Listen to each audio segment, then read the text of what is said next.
Welcome back. Well, as the saying goes, good things come to those who wait. That certainly is true, but harvesters in the Texas wine country are dealing with a lot of curveballs in this heat, and it just won't let up, guys. Winemakers say they have to play the long game, and the intense temps we're feeling right now can have a huge impact on their harvest. So, guys, I went out to Fredericksburg to see how winemakers are making do with what Mother Nature pours out.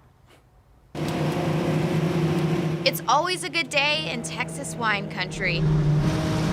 And with these exquisite wines, patience is key. So you really don't see much of a yield until year 3, maybe year 4. Harvesters have no choice but to play the long game. The entire process can take 18 to 24 months. Once these grapes are harvested today, we'll weigh them first to see what our actual yield is. And then we'll start a process called fermentation, which makes the grape juice and the grapes into wine. That process can take anywhere from 5 days to 2 weeks, 3 weeks. The age-old saying, good things take time, is true for Susan Johnson at Texas Heritage Vineyard. After that's done, we put the grapes and their skins and their seeds and all that into a press and press the juice away.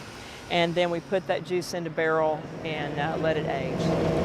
And that certainly applies to these Fredericksburg harvesters. Most good things also don't come without a few obstacles first. Spring was amazing, good grow season.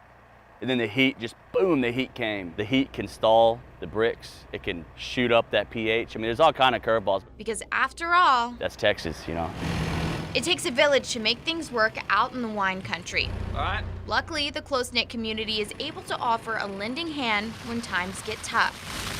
We want kindness and we want friendship and we want to spread that in our world.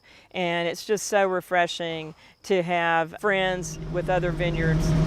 While Chase Jones is waiting on his grapes to grow at Slate Theory Winery, he doesn't just sit around, and neither does his harvester.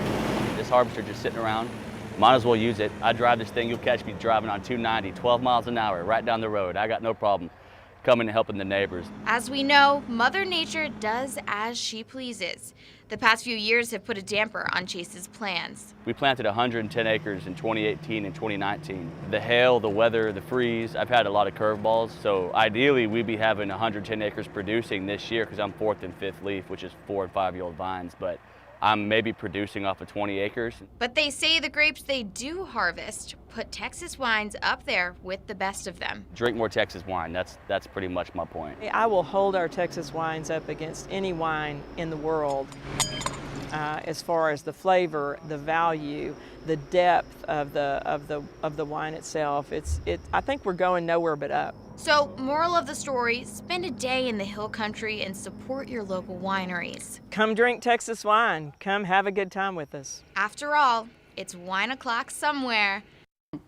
I like that, Maggie. I wasn't expecting the end, and that is so true. But you know, I love the fact that they're joining together to help each other. And no, it's awesome. That is so Texas. That is just, It is, like he said, that's Texas, and it certainly is. You could feel it out there, and the hill country is absolutely I hope gorgeous. you hang around for a while. I mean, not on the clock, of course. That's right, guys. All right, it's wine o'clock.